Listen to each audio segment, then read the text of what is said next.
Hey, how you doing, guys? It's Henry, and this is gonna be my UFC 167 fight prediction. George Rush St-Pierre versus Johny Hendricks for the welterweight title. Now, there's quite a lot riding on this fight for GSP.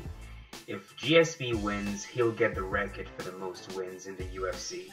He'll also break Anderson Silva's record for the most consecutive title defenses, and man, that's a lot. That's really a lot. This is by far GSP's most important fight. He must win this fight. Now, don't get me wrong, his legacy is not in question here at all. He is by far the most dominant welterweight fighter ever, and that position is not going to be challenged anytime soon. But for him to solidify that spot, he needs to win this fight. Now, Johny Hendricks brings to the table a very, very dangerous combination of wrestling and power. And whenever you have that combination, you have a tough guy to beat. And that's why I truly believe that this will be GSP's greatest challenge. But this is also a fight that he can win. And it's a fight that he's gonna win. But before we get to that, let's look at what Johny Hendricks can do to win. It's pretty simple on paper. He needs to go out there, land that left hand, and knock GSP out. He's not gonna win a decision. It's not gonna happen. If he wants to win, he needs to knock GSP out. But just like everything, it's always easier said than done. For Johny Hendricks to land that shot, he needs to realize that he's not fighting John Fitch or Martin Kampmann. He's not fighting guys who don't know how to move. He's fighting GSP. He is fighting an extremely explosive wrestler who's always on the ball of his feet.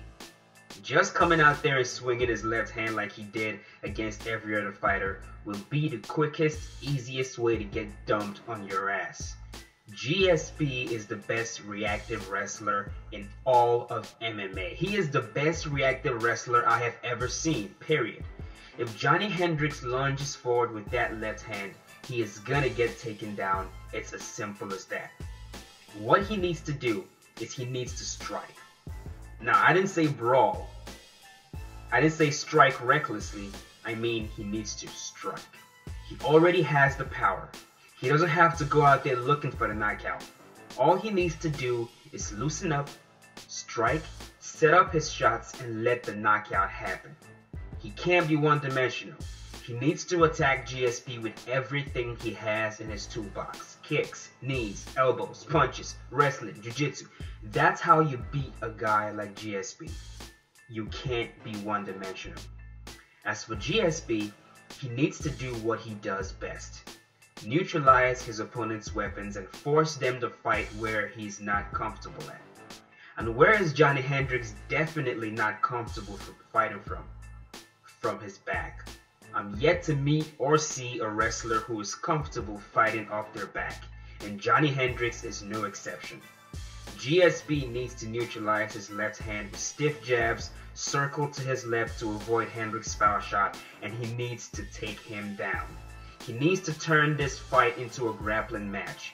Stay away from the half collar clinch, by all means, because that's where Hendricks throws those vicious uppercuts. If possible, stay away from the clinch altogether, unless you have him up against the cage. But GSP needs to grapple, grapple, grapple. The grappling will make Hendricks tired, and it will definitely reduce his power and explosiveness. And if GSP sees an opening, he needs to try and submit Johny Hendricks. But most importantly, he needs to neutralize that left hand with either a stiff jab or a left hook. And honestly, depending on how good GSP is, I would say fight this fight as a southpaw. If he's a good southpaw. If he's a really good southpaw, I would say fight this fight as a southpaw. And that's the good thing about Muay Thai. If you train Muay Thai, you can fight as a southpaw or a conventional fighter. That's one thing I really love about Muay Thai. Because the thing is, if GSP fights as a southpaw against another southpaw, it'll be much easier to defend against that left hand, and the jabs are going to be much more accurate. So that's what they both need to do. For Johny Hendricks, he needs to set up his shots. He can't just go in there swinging wildly.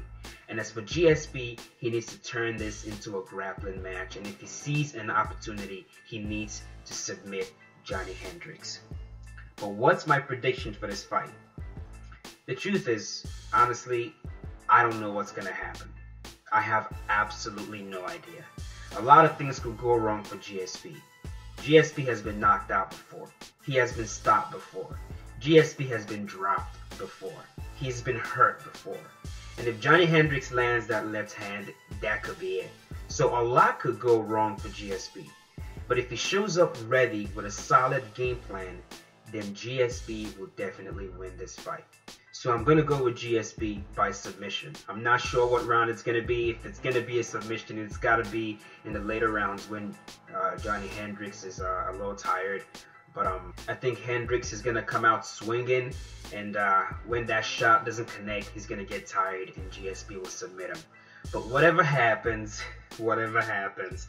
I'll try not to cry, because GSP is definitely one of my favorite fighters out there, and seeing him lose it's really going to be devastating. But I'm a huge fan of GSP, and I hope he comes out on top for this one. But let me know what you guys think about this fight in the comment section below. Leave a like if you enjoyed this video, guys. It really helps me out, and I'll see you guys in 2 days. Keep yourself safe.